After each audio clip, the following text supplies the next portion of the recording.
который был отлит, да, по заказу купца Васильева.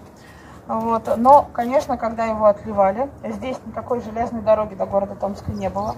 Поэтому везли то рекой, то, соответственно, на лошадях. Поэтому очень сложно было. Построили отдельную колокольню. Как его туда водрузили, я даже и не знаю, даже догадываться боюсь. Да? Еще тот, который до революции был создан и здесь находился. Ну, а после революции, еще раз повторюсь, колокол было принято решение расколоть. Его раскололи, ни следа от него не осталось. И лишь только в 2004 году было принято решение к 400-летию города Томска восстановить тысячепудовый колокол.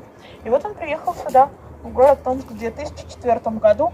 Опять-таки подвешен на колокольню, которая была специально для этого колокола отдельного построена. Ну и мы все с вами прекрасно знаем. В пасхальную неделю можно беспрепятственно любому православному верующему подняться на колокольню и позвонить в колокола.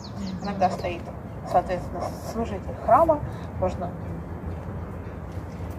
Можно попробовать подняться туда и попробовать позвонить в этот тысячепудовый колокол. Но поверьте, женщина раза с 15-го, наверное, язык этот сможет раскачать. А если не больше времени потребуется. Мужчина, может быть, раза со второго, с третьего и раскачает, может быть, и ударит пару раз, да, в этот колокол. Звучит он очень низким басом. Говорят, что даже в Колпашево слышно, как звучит тысячепудовый колокол. Вот так. Да, вот с другой стороны, мы сейчас с вами туда подойдем, посмотрим, какой храм работает.